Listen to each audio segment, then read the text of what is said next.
So today what we are going to do is do a revision of all the shlokas of chapter 5. Okay, so I start with the first shloka. Arjuna uvacha sannyasaṁ karmaṇaṁ Krishna punaryogaṁ ca shamsasi yachhreyayetayorekam tanme bruhi sunishchitam. So we said that this chapter, name of this chapter is Karma Sannyasa Yoga. First shloka is a question from Arjuna. Previous chapters, Krishna had talked about the renunciation of action, and Krishna had praised the renunciation of action. So the question from Arjuna is, you talked about the renunciation of action. You also talked greatly about Karma Yoga. So now which path should I choose? Tell me only one. So that was the first question. So we said that Arjuna says, Sannyasam karmanam Krishna, sannyasa of renunciation and of action, Krishna, punaryogam cha shamsasi. Shamsasi means you praise, so you praise both. And then yachreyaha yetayoho ekam. So what is beneficial of the two? Tell me one. Ekam. Tatme bruhi sunishchitam. So that you please tell me. So this was the question, and the translation is, Arjuna said, O Shri Krishna, you praised the path of renunciation and you also advised to do the Karma Yoga. So please tell me decisively which of the two is more beneficial. Then shloka number 2. Shri Bhagavan uvacha sannyasah karma yogascha nishreyasakaravubhau tayostu karma sannyasat karma yogo vishishyate. So in shloka number 2, Krishna gives the reply. Shri Bhagavan uvacha sannyasa karma yogascha. Sannyasa is a renunciation, karma yoga cha and nishreya karo will both lead to the supreme goal, will both give you the same result. Ubhau tayoho, but of the two. So first line he says both will give the same results. The second line he gives the answer. Ubhau tayoho two, but of the two, karma sannyasa. So karma sannyasa, the renunciation of actions, karma yoga vishishyate. Better, that what he wants to say is better than karma sannyasa, karma yoga is better. So the translation becomes, Krishna said, both the path of renunciation of action and karma yoga lead to the supreme goal. But karma yoga is superior to karma sannyasa. So that was Krishna's answer in the second shloka. Third shloka. Neyassa nitya sannyasi yo nadveshti na kankshati nirdvandvo hi mahabaho sukham bandhat pramuchyate.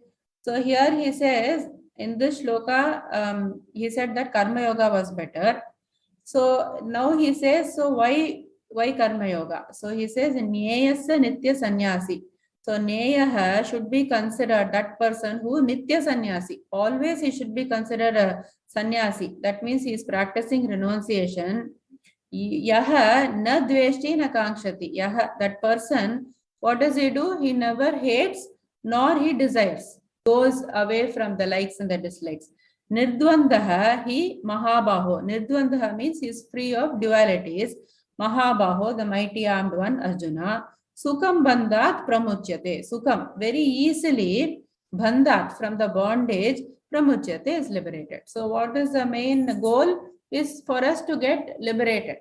So this karma yogi, because he is not in the duality, he is risen above this duality and he considers everything the same, he is easily relieved from this bondage. So the meaning was, the karma yogis who neither desire nor hate anything should always be considered as renounced, free from all dualities.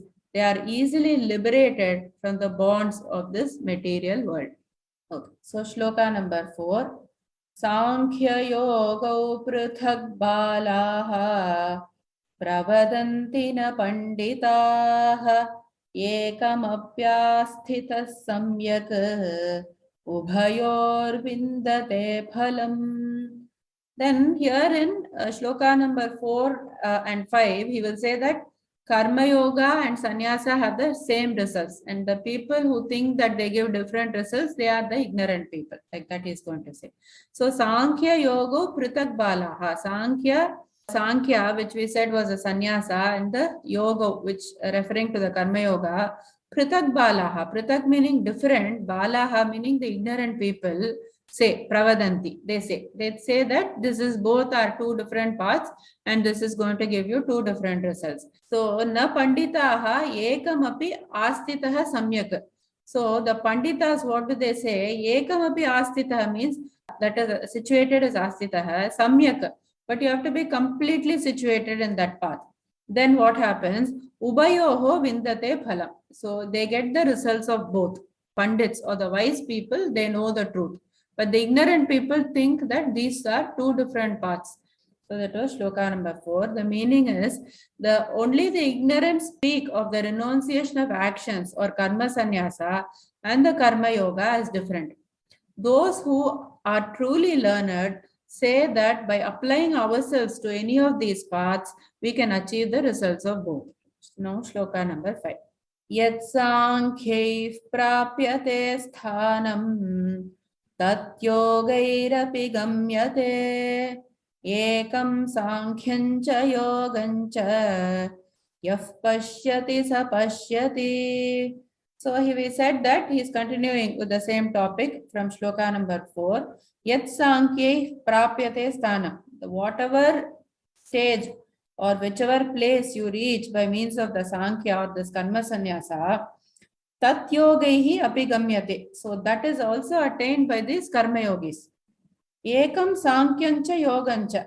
So ekam, one sankyam, renunciation of actions, and yogam, the karma yoga also, yah pashyati sa pashyati. So they see that the same place can be attained by both the karma yogi and the sannyasi. That person actually truly sees. So the same thought being carried from shloka number 4. Now shloka number 6. Sannyaasastu mahabaho dukkhamaptumayogataha yoga yukto munir brahma nachirena dhigacchati. Why he is talking about the karma yoga as being better? As karma yoga is, we have seen that explanation. Karma yoga, he is advising Arjuna, is better for you, considering the many factors that karma yoga is needed for jnana, and without karma yoga you cannot proceed to jnana yoga, and considering the general public and all those factors we have seen. So based on that, he was advising Arjuna that take up the karma yoga, and he says here sannyasaha tu mahabaho. So renunciation, O Arjuna, dukkha maptum ayogataha. Dukkha maptum means here it is difficult to attain. Ayogataha, without karma yoga. Yoga yuktaha munihi brahma. Yoga yuktaha, the one who is always practicing karma yoga, munihi, he is actually a sage. Brahma nachirena digacchati.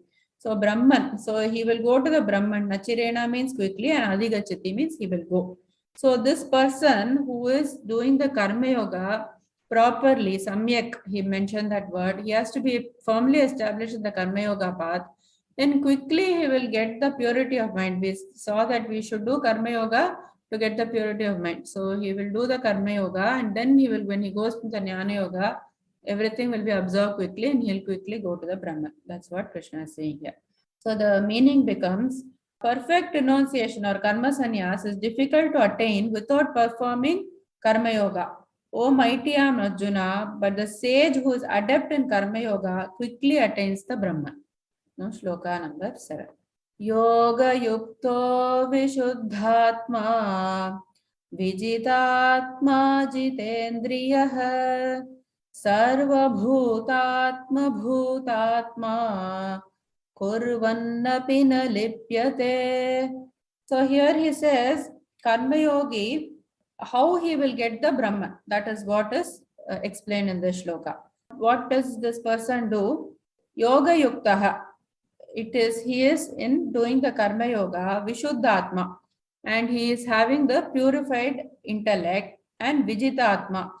In addition to that, he has conquered his mind and the body. Jitendriyaha, he has also conquered his senses. That person who has got this entire package with him, what happens is he sees Sarva Bhutatma Bhutatma. He sees himself as everybody, or he sees everybody as one basically. And Kurvan Apina Lipyate. After Karma Yoga, when he started to realize this, even though this person is performing all these activities, he is never entangled. So the meaning becomes the Karma Yogis who are of purified intellect and who control the mind and the senses and they see themselves in every living being, though performing all kinds of actions, they are never entangled. Number 8.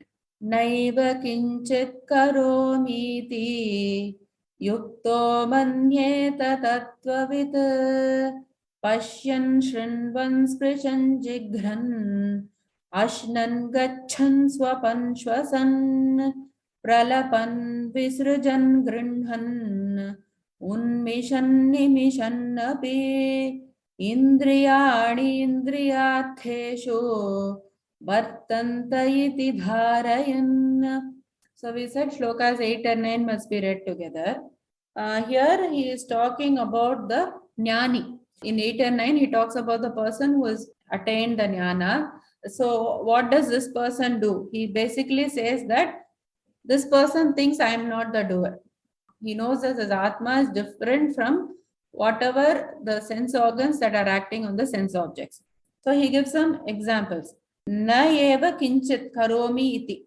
I do not certainly kinchit anything karomi. I do. This is what the jnani thinks. I certainly do not do anything. Like that he thinks. Yuktaha manyeta tattvavit. So the one who is the jnani, manyeta, he thinks tattvavit, the one who knows the truth. So what does he think? Pashyan, Shrinvan, Sprishan, Jigran. Pashyan when seeing, Shrinvan when hearing, Sprishan when touching, Jigran when smelling. He thinks that I am not doing it.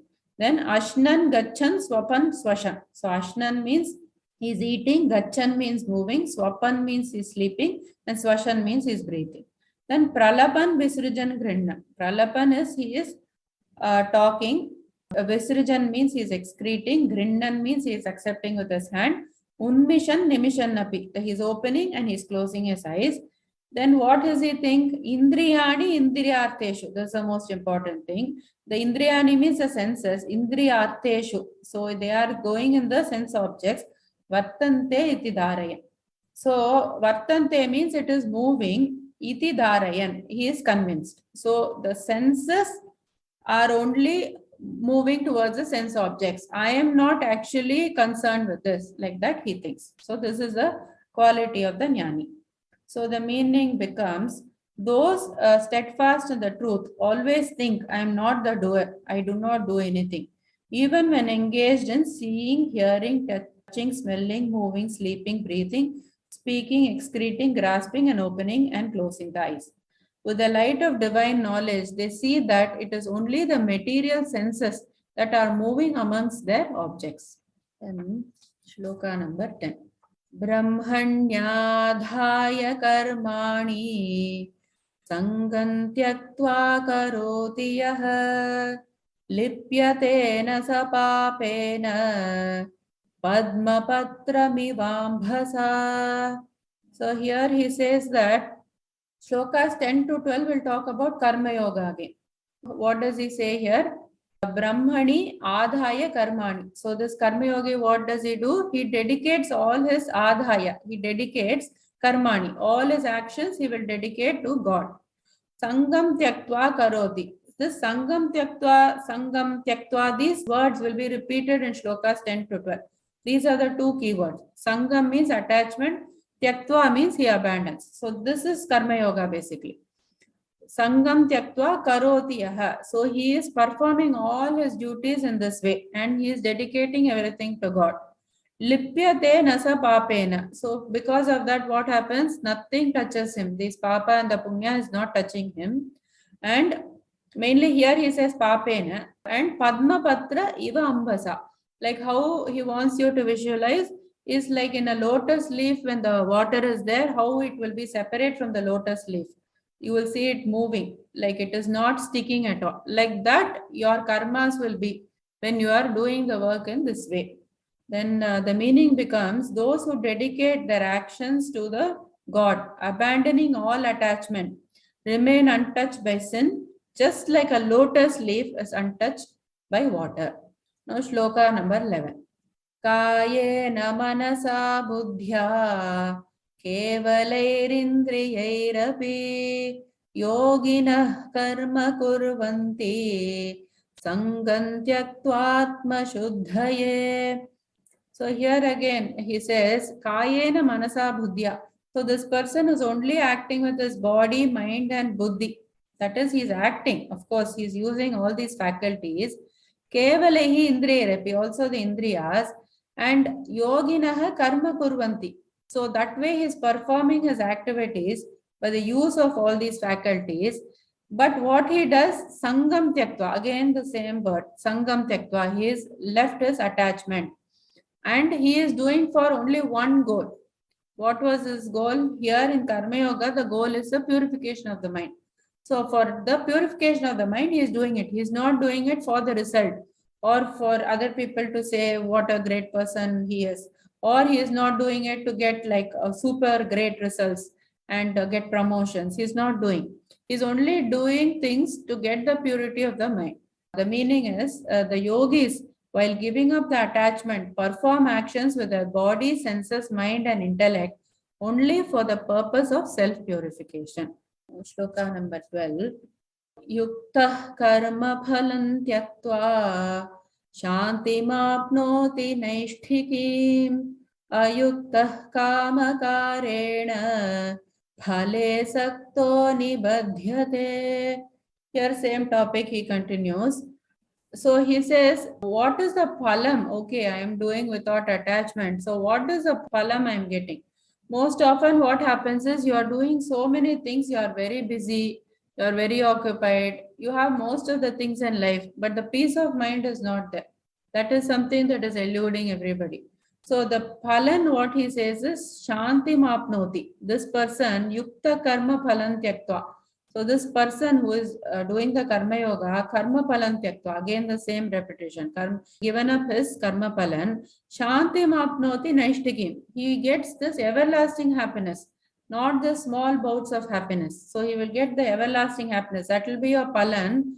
Just listen to this and follow. You are going after small happiness, what you are getting as a result of all the activities you do. But when you follow the karma yoga path, you will get the everlasting happiness. Ayukta kamakarena.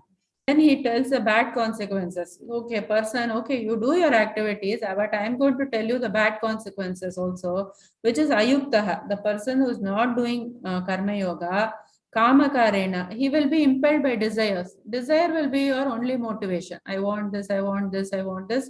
That will be your motivation. Phale saktaha nibhadyate. Phale means in the result, he will be always attached to the result. Whenever you have desires, you are always attached to the results.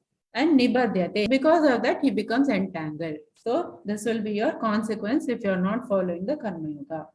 So the meaning becomes, offering the results of all activities to God, the karma yogis attain everlasting peace. Whereas those who are impelled by their desires, work with a selfish motive, become entangled because they are attached to the fruits of their actions. So very important shlokas 10 to 12 about karma yoga. Shloka number 13. Sarva karmani manasa sanyasyaste sukham vashi navadvare pure dehi naiva kurvanna karayan. So again, he is going to the topic of the jnana, or the person who is a jnani. Stage in which the jnani is described here. Sarva karmani manasa. So all the activities by the mind, whatever activities of the mind he has renounced. And aste sukham vashi. So he remains very happy. He doesn't need anything. He does not depend on anything else for his happiness. No people, things, nothing. He does not need that. Navadware Pure Dehi. Navadware, the 9-gated city. Pure is the city, Dehi, the embodied. So the person thinks that this body is a house. So he is living inside this house called the body. Other people thinking that the body is themselves and they say, I am living in a house. The Jnani thinks that temporarily he has taken up this body and he is living there. And Navadware Pure Dehi Naiva Kurvanna Karayan. So this kind of wisdom, if you are living in this state of existence, then this person does not do or he does not cause anything to be done. So the meaning becomes the embodied beings who are self-controlled and detached reside happily in the city of 9 gates. Free from thinking they are the doers or the cause of anything. So number 40. न कर्तृत्वं न कर्माणि लोकस्य सृजति प्रभुः न कर्मफलसंयोगं स्वभावस्तु प्रवर्तते. So he talks here about basically the Atma itself, the nature of the Atma. Na kurvan na karayan was mentioned in the previous shloka, and then what the Atma will not do. People say that Atma is the one doing everything. It is asking me to act.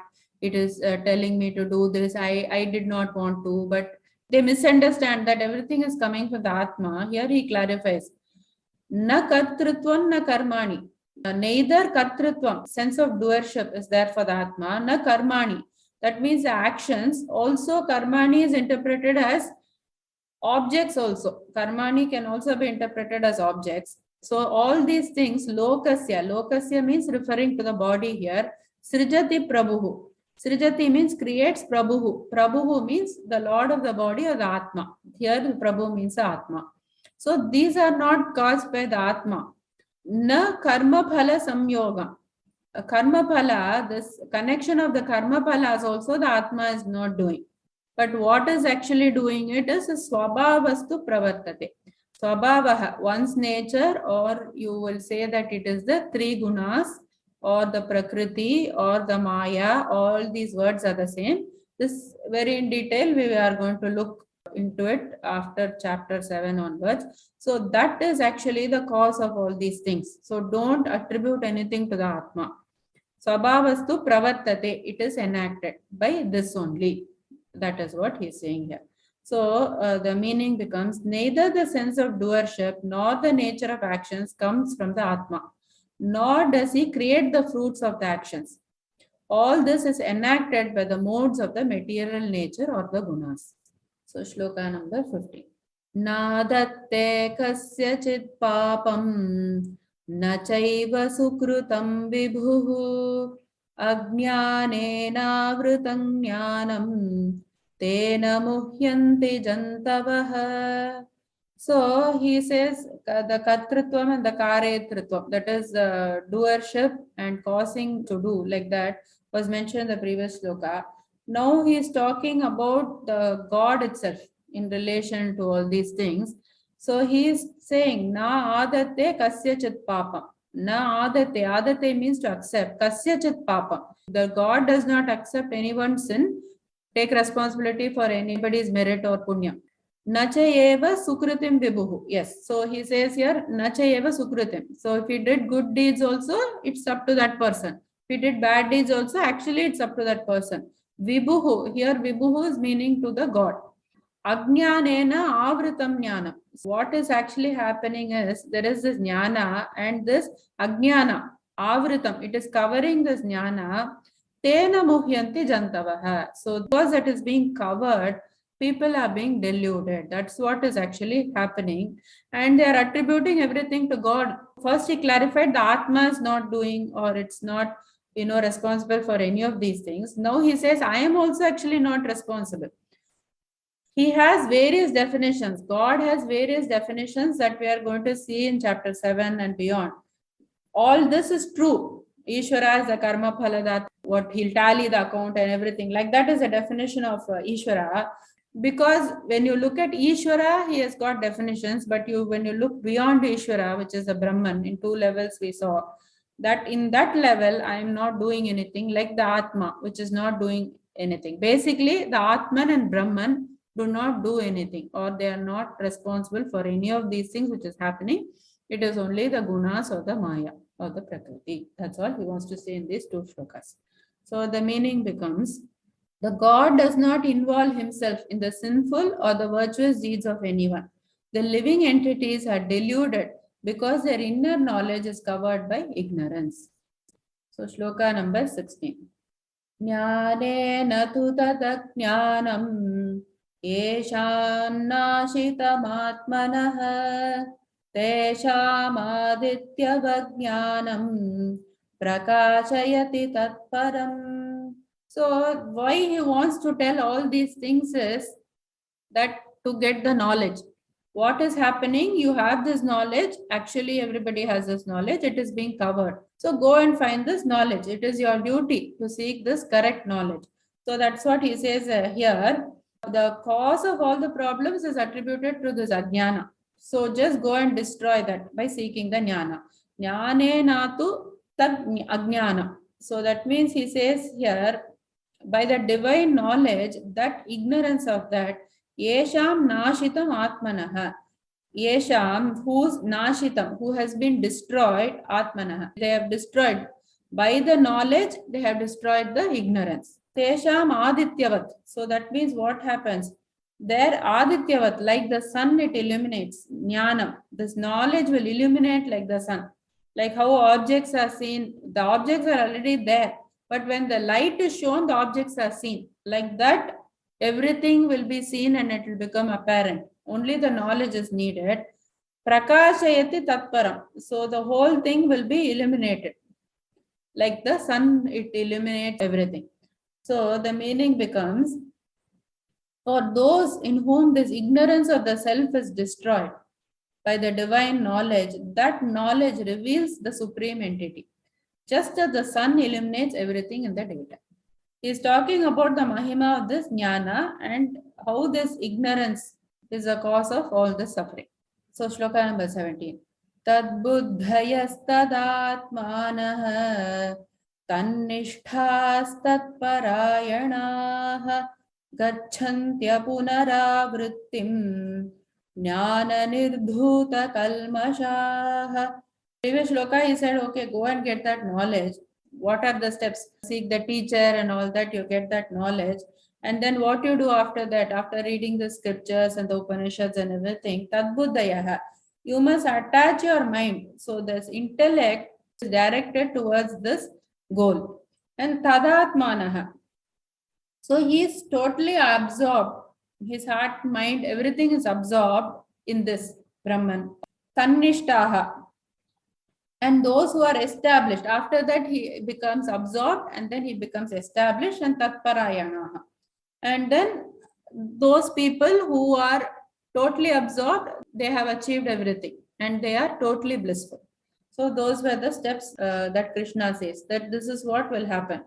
See, if you get this knowledge, as and when your mind becomes purified and purified, that will percolate and it will go in these stages and it will lead to the final result, which is the total bliss.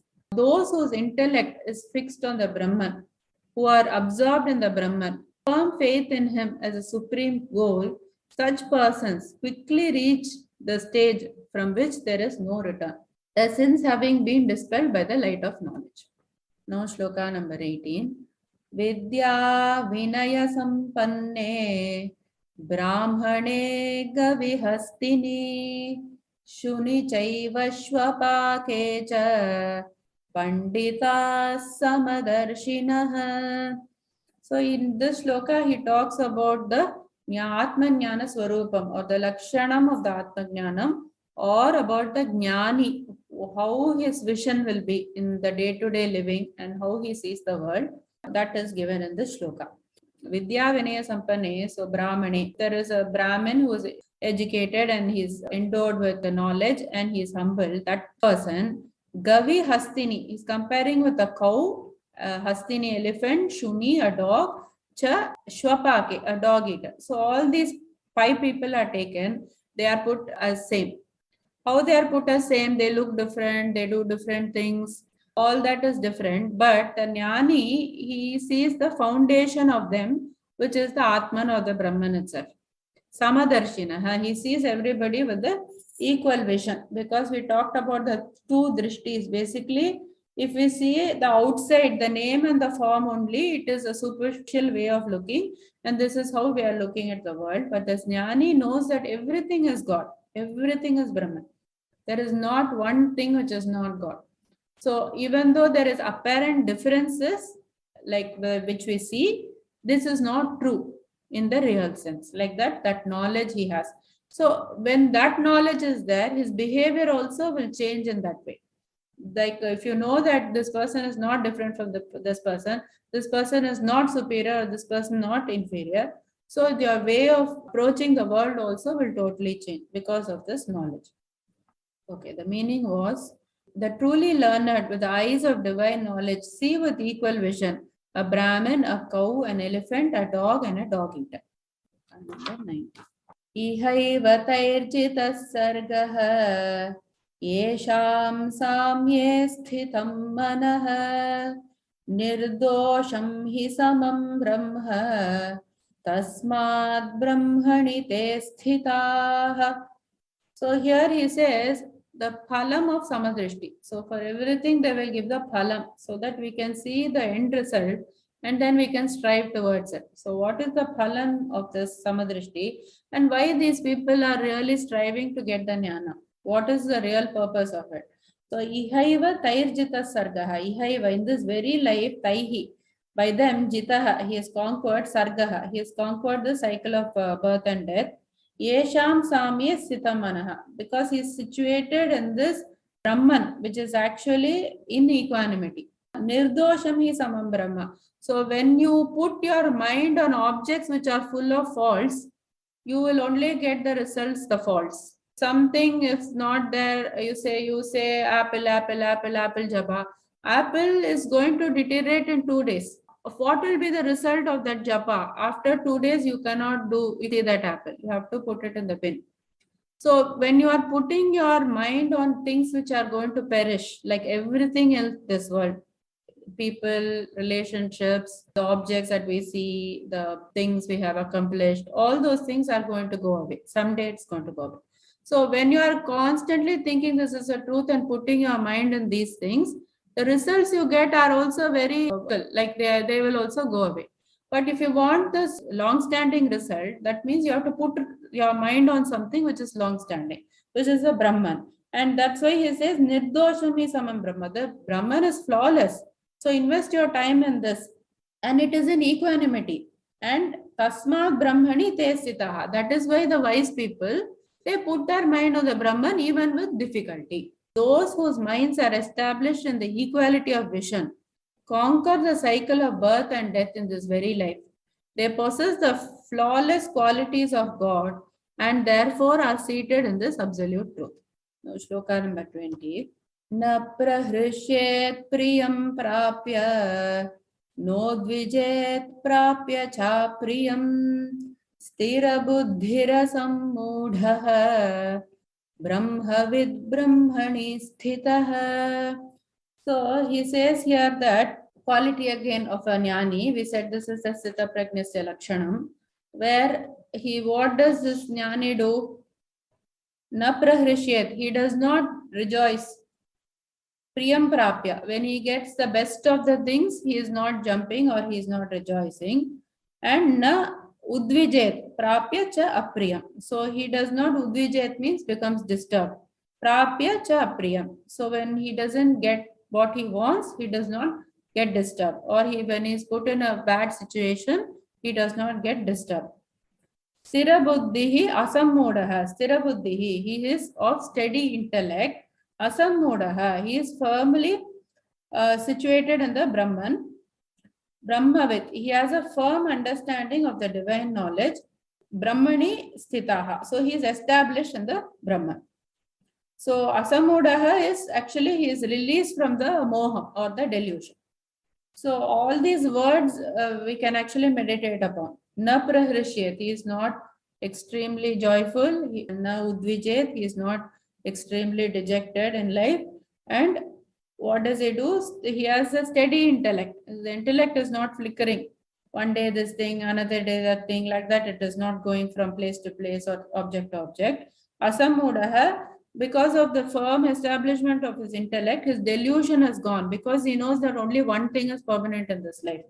And then Brahmavid. So that's why he has also the understanding of this firm knowledge. And Brahmani Sita is situated in the Brahman only all the time. So here the meaning is established in the Brahman, having a firm understanding of the Brahman and not being hampered by delusion. They neither rejoice in getting something pleasant nor grieve on experiencing the unpleasant. Sloka number 21.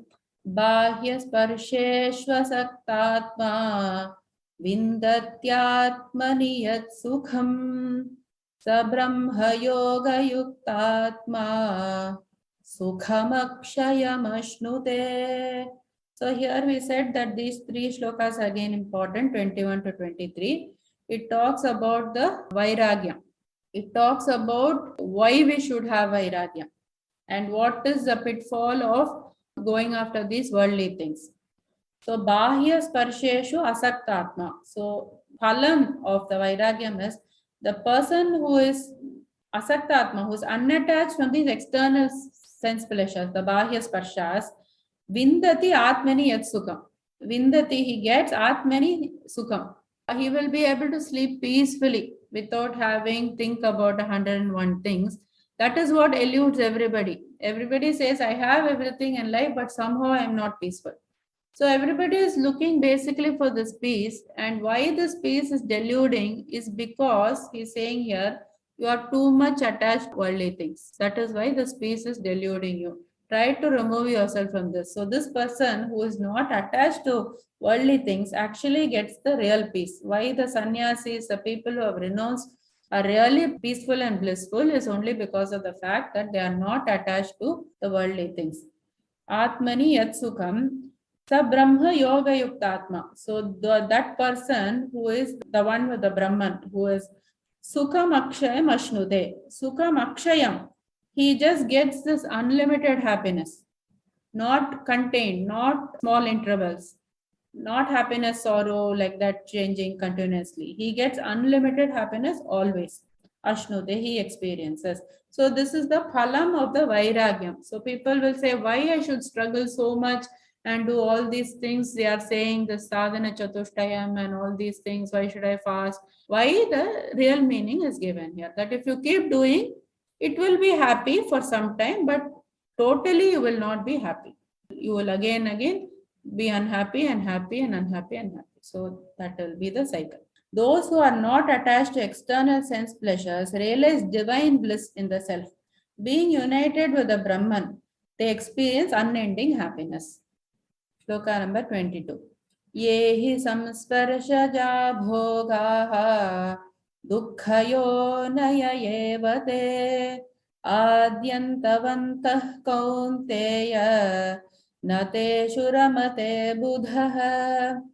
So he told like what is the glory of the Vairagyam, and now he will tell what is the downside of all these external things.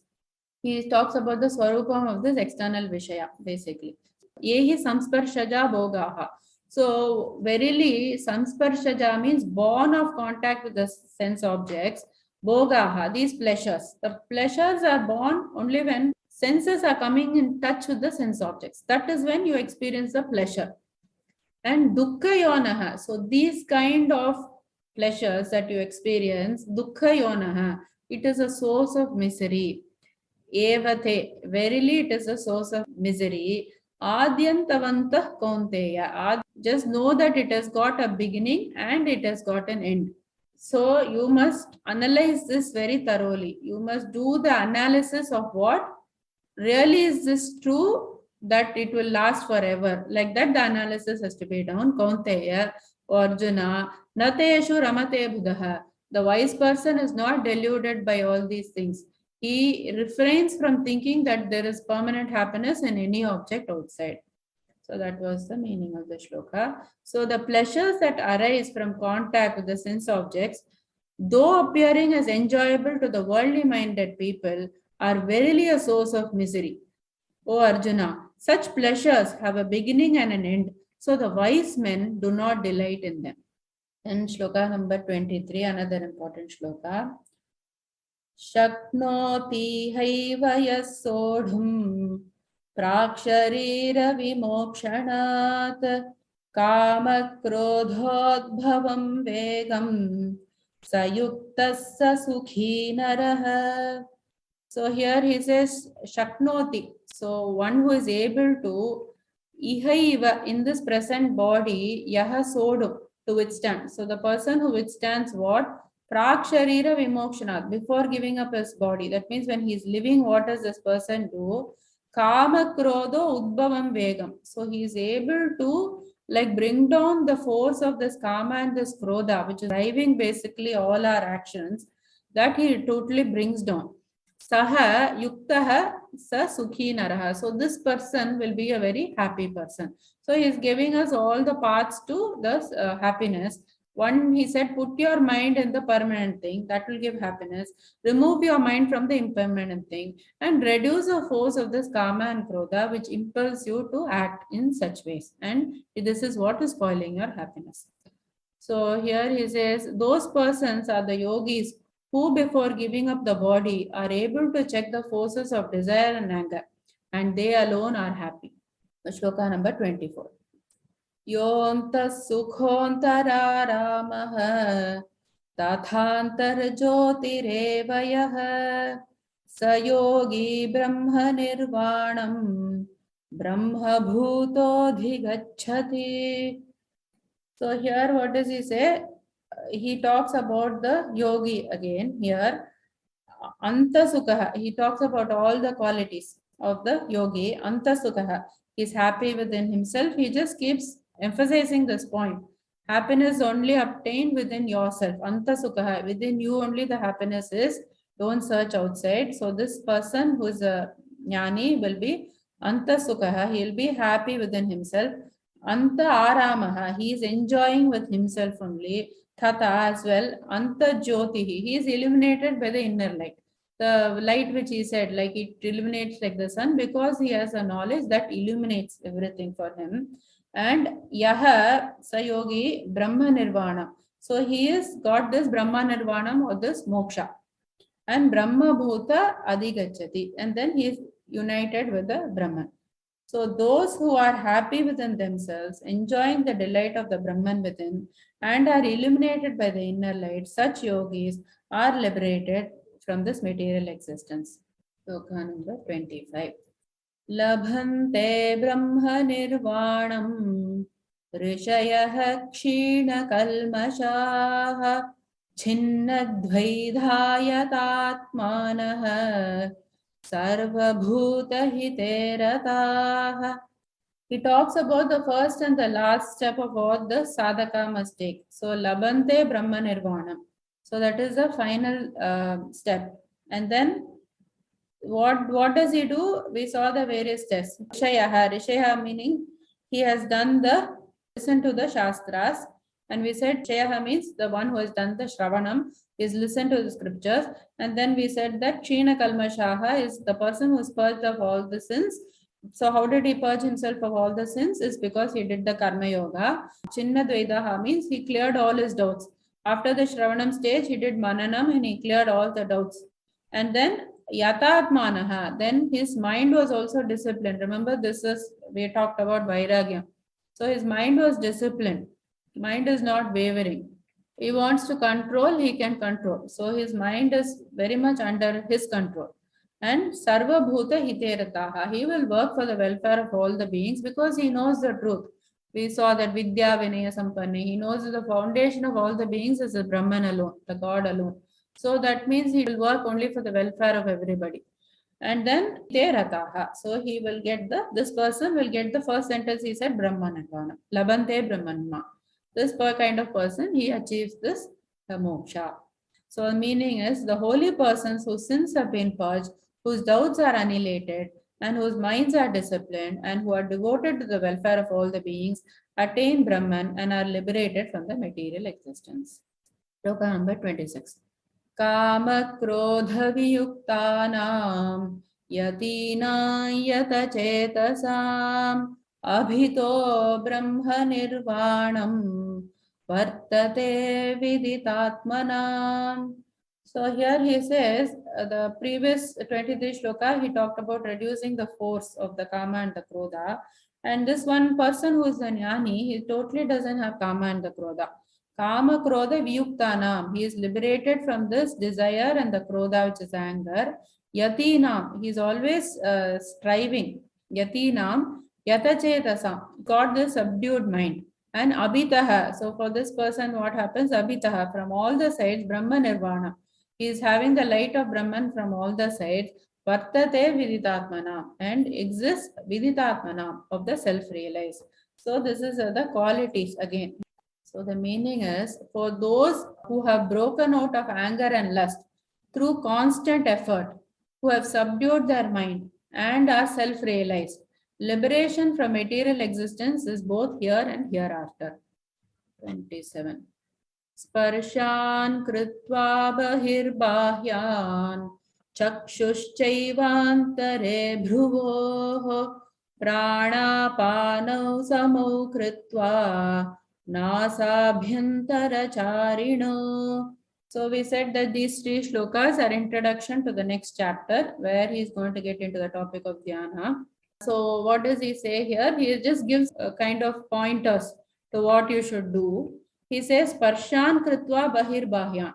Parshan kritva means keeping the contact, parshan of the senses, kritva, keeping, bahihi, bahyan. Keep the outside things outside. Bahihi bahyan means outside things outside. Chakchuhu cha eva antare bhruvoho. Keep your eyes in between the eyebrows. That means just pull your attention inward. Prana apano samo kritva. So the prana, the out breath and the in breath, both of them you equalize, or you be aware of your breath. And nasa bhyantara charino. So within the nostrils, the breath which is moving, you regulate that breath. That's what he is saying here. So, but all this we will see in chapter 6. So here, shutting out all the thoughts of the external enjoyment with the gaze fixed on the space between the eyebrows, equalizing the flow of the incoming and the outgoing breath in the nostrils. Shloka number 28. Yatendriya mano buddhihi munirmoksha parayanaha vigatecha bhaya krodha yassada mukta eva saha. So here he talks about the attitude during the dhyana and what is the dhyana phalam. What will be the phalam of doing this? He says, Yata indriyaha mana buddhihi. So you control all these things. All this must be under your control. The indriyas, the mana, the buddhi, everything must be controlled. Munir moksha parayana, the sage, moksha parayana, and he must be dedicated. First, the intent must be there. Not sitting just closing the eyes, like that it doesn't work. First the intent is, the goal is moksha, like that the intent must be there. And vigate icha bhaya krodha, and he should be devoid of certain things also. What is that? Icha, the desire, the bhaya, the fear, and krodha, the anger. Yassada mukta eva saha. So this person will always be liberated. So when you are practicing like that, when you're sitting like that, free from these things, and having the qualities of the control of all the buddhi, the mana, and the indriyas, then you will get the success.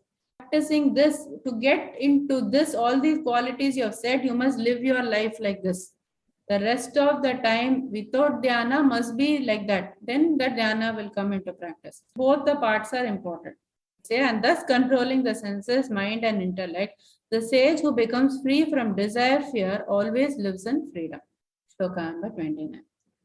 Bhoktaram yajna tapasam sarvaloka maheshwaram suhridam sarvabhutanam nyatva mam shanti mrichhati.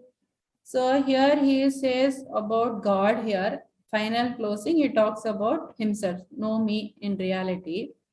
What is realization? Knowing about God. That is why all the steps are given. The jnana, the karma yoga, bhakti, everything is to realize the true nature of yourself and to realize the true nature, which is you, the Brahman. Definitely know me in reality. That's what he is saying here. Bhoktaram yajna tapasam. I am the enjoyer of all the yajnas and of all the tapasam, austerities. That is the definition of God, that he is the enjoyer of all these things. Sarvaloka Maheshwaram. I am the supreme lord of all the worlds. But I am not like a tyrant. I am what? Suhridam. I am the friend. Sarvabhutanam. I am the friend of all the beings. Nyatva mam shantim richati. So Nyatva, having realized mam, me, shantim, you get peace, richati, he attains. He is saying here, having realized me as enjoyer of all the sacrifices and austerities, the supreme lord of all the worlds and the selfless friend of all the beings, my devotee attains peace. So now he is going to go into like details of how we will actually do that. So the next chapters is given, one Karma Yoga is given.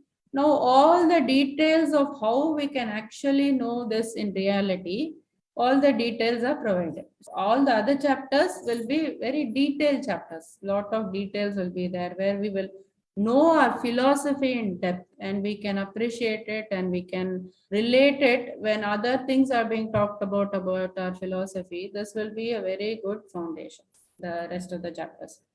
Om Tat Saditi Srimad Gitasu Upanishatsu Brahma Vidyayam Yoga Shastre Shri Krishna Arjuna Samvade Karma Sannyasa Yogo Nama Panchamodhyayah Sarvam Krishnarpanam.